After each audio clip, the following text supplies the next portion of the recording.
first Oath of the Gatewatch draft here. It's only me, Kim, today. I'm just testing. It's a pre-release draft here, so I'm doing some testing myself, and Jimmy is home with his family this evening. Yeah, we have a Grasp of Darkness. The rare is an Ailey Eternal Pilgrim. I don't like taking gold cards early. We see another good card, Gravity Navigator, Cultivator Drone, Kozilek's Translator, the Homirage. So there are a lot, and the Tar Snare. So there are a lot of good cards, but Grasp of Darkness is as good as removal as we can get today, I guess. Instant, costs 2, kills a lot of stuff. Here, okay, so the pictures aren't really up yet. We have the... Okay, it's an Immobilizer. We have another good removal spell in the Isolation Zone. A Tar Snare, which I think we can get later. And I guess there's an Embodiment up there to the left as well. Embodiment of Insight. But still don't know how good green will be. So a bit hesitant there.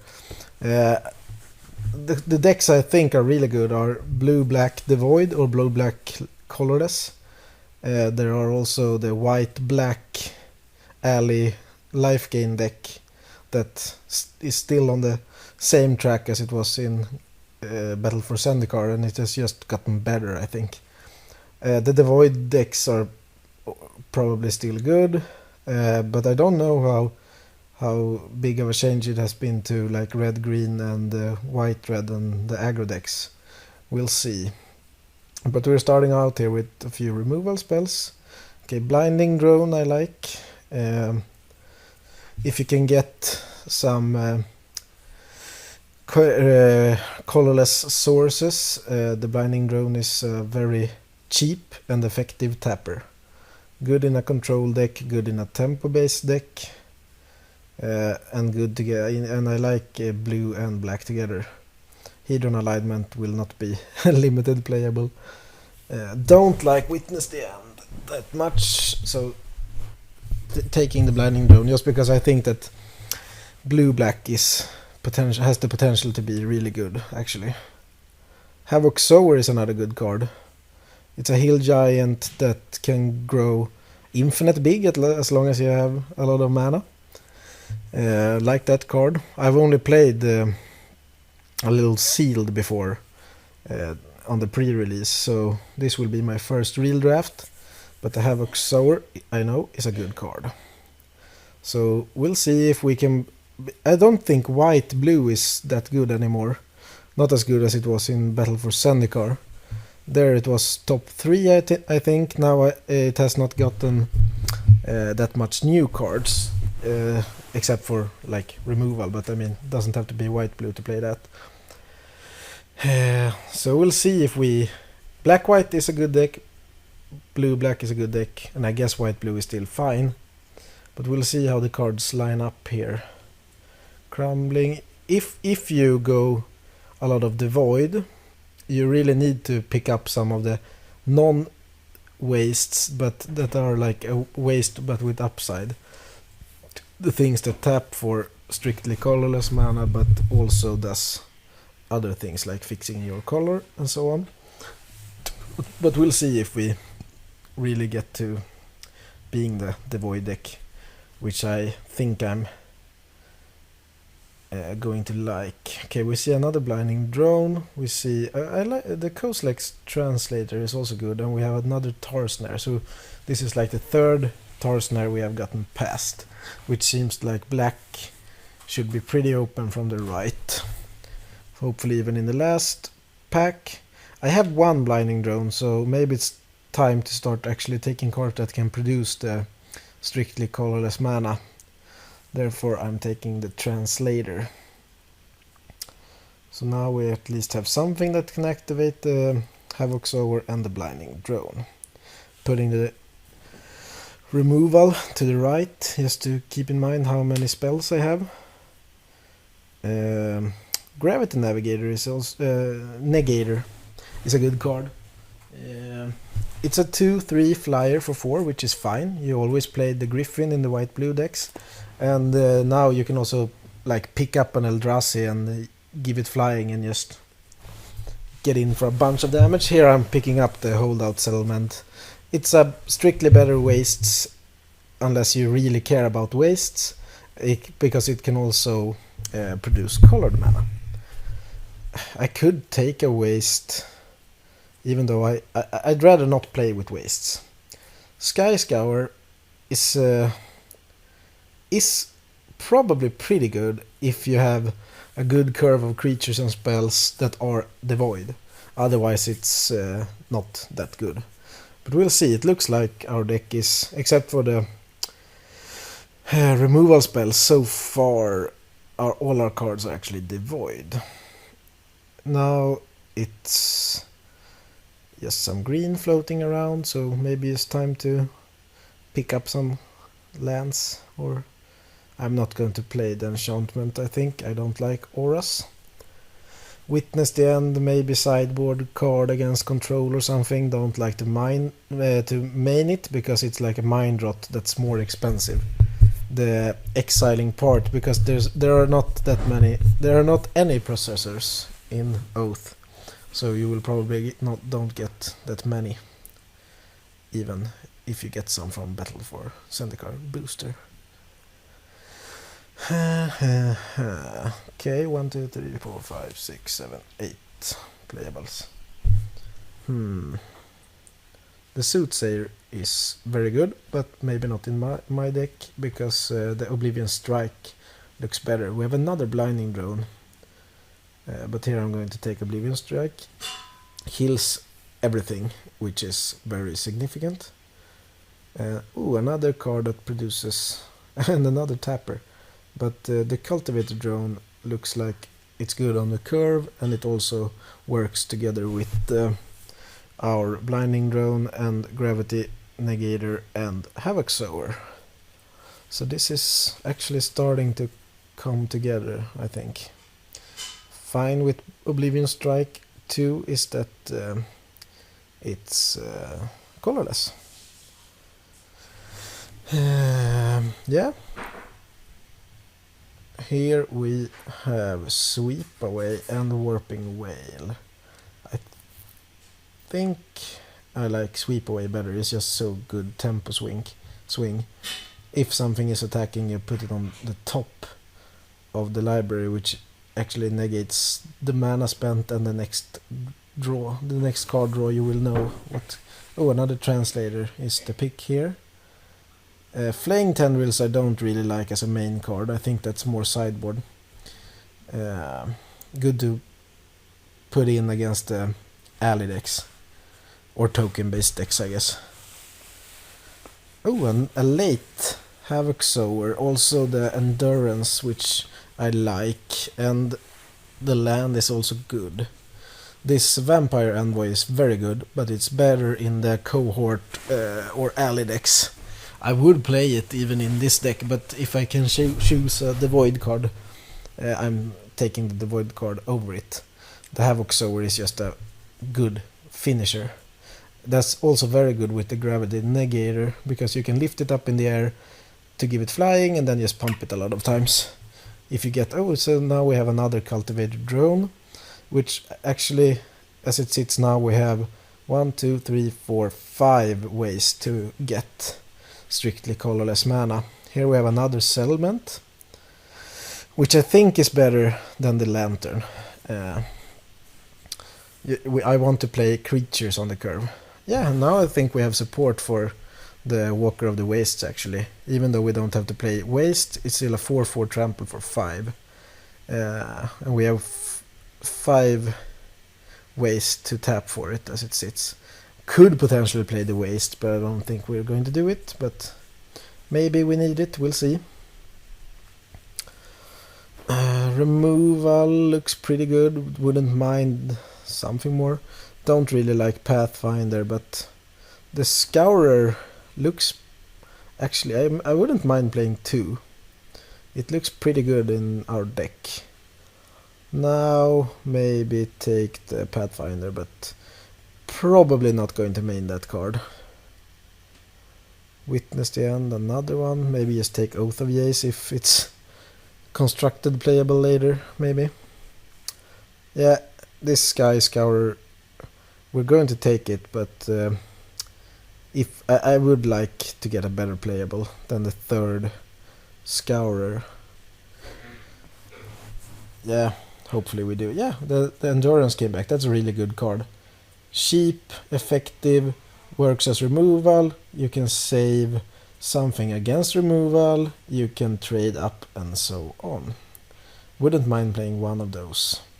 The War Cleric was very weird that it's so late. It's a good card. Don't like the Chain Mage though. 4/2 for 4 is a bit weird. Yeah, we're not playing white as it sits. We're going to be mainly black and splash blue, because we're also like splashing colorless. Tide Drifter. There are a lot of good cards here. Drana's Emissary, Royal Sprout, Nell Drone, Incubator Drone, Conduit of Ruin. But Tide Drifter looks awesome here. Maybe just play that on turn 2 instead of the third Sky Scourer. We don't have anything that goes with this Conduit, and we're probably not going to play that many expensive, because this deck looks actually pretty aggressive. So maybe the Swarm Surge can come around. Yeah, we already have 18 playables, so, and there are playables in the sideboard if we don't get anything more. But from this direction, I think black was very open in pack 1, and blue, we'll probably get some more blue cards too. Tide Drifter, just good because it pumps the whole team. Oh, Complete Disregard. Someone will be happy with the Woodland Wanderer. I play it in my teamer deck in Standard. I really like the card. But now our removal suite looks sweet, actually. Blighted Cataract is actually probably better than to play the Waste, because it has late game. It provides with a good late game. Maybe we curve out, we lose some creatures, we have to put some more pressure on. Draw 2 cards is actually very sweet. And I love one Ruin Processor still in this type of decks. It was super good in blue-black and blue-red early in the last set, and it's still very good. One of them looks fine as like coming back from behind and just put out, since we ramp. We have a lot of ramp effects actually. Double Cultivator Drones, double Translators. So we could put it out on turn 5 or 6 actually. As it looks now. We already have 20 playables. Dominator Drone, yeah, fills out the curve perfectly. Will hit for 2 when it lands almost every time. It will trigger the Scourers. Ooh, another one. Yeah, now the deck is actually good as it looks now. I would play it. Good removal, good curve, everything is devoid. We don't need anything else. Grave Birthing for the sideboard maybe. Don't need that actually now, because the curve for the creatures is looking very good. Yeah, probably. Okay, so the Swarm Surge came around and the Royal Sprout. Why isn't there a blue-white player? Royal Sprout is still one of the best uncommons if you can support the mana. Yeah, I'm actually going to main the Swarm Surge and take out the Sky Scourer, I think, because we can just have a board state where we are pretty aggressive. We have a lot of aggressive cards. Scour from Existence isn't mainable, I think, for me, but we could side it in, and another removal spell for the sideboard if it looks fitting. Yeah, a Nightwatch is actually pretty good, but we don't need it here. We already have 3/5 drops, so no. Probably taking out the third Sky Scourer, adding 18 lands, because we want to play with colorless, blue and black. So it's actually like splashing a third color, which I think will be pretty common in this set, because yeah, you're probably playing like, even if you play like white red, you could get the flicker rare and just want to be able to play that or something. So a lot of decks could actually see splashing 1 or 2 of this. strictly colorless spells, the Windings spells, if you want to call them that. Yeah, looking at this, I think I'm going to take out the wastes. We have 7 sources of mana without it that support the activations and the casting costs that are strictly colorless, and then 18 lands just because we want to be able to play, as I said, black, blue and devoid or colorless. Yeah, this looks like a very good deck actually. I'm pretty happy. I'm happy with the removal, I'm happy with the combat trick, I'm happy with the curve of creatures. I mean, we're probably playing 4 2-drops, 4 3-drops, 3 4-drops, 3 5-drops, and that. Yeah, I actually think this curve looks superb. Yeah, I don't have anything to complain about. We have some stuff that we could board in as well. Demon's Grasp, we have a sweeper if we play like against tokens or a lot of small dudes. We can move in the Rising Miasma, which I like actually more than Flaying Tendrils, just because it has the late game opportunity of awakening a land. Yeah. Okay, so the mana, if we have the wastes, will be 7/6. I think this is too few, both black and red. Yeah, this is with 17 lands. So taking out a spell, putting in an island. What can I take out? Swarm Surge, the third 1/2 flyer. Yeah, probably that one. Swarm Surge can win games, and it will give every creature in this deck first strike. We don't have anything that won't trigger first strike. Yeah, we need another swamp, and I think we need another island as well. So this seems like we don't need the actual waste, since we have Blighted Cataract, we have double settlements, double cultivator drones, double Kozilek's translator. So we will be able to use our abilities from time to time, and the Walker of the Wastes will be played as on turn 5, or if we already have a ramp creature, maybe on turn 4, but then we have solved it with the cultivator drone. 18 lands, 22 spells, pretty good mana, since the settlements actually is another blue or black. Then we have 10 black, 9 blue, and the Cataract that actually later turns into 2 cards. Yeah, I have, as I said earlier, I don't think I have anything to complain about. This looks like, I mean, I don't know the format then, but in Battle for Zendikar, I would be pretty happy with the blue-black deck with this removal suite and curve of creatures. Yeah, I think this is actually what I am going to submit. And we'll see what we play against. As I said,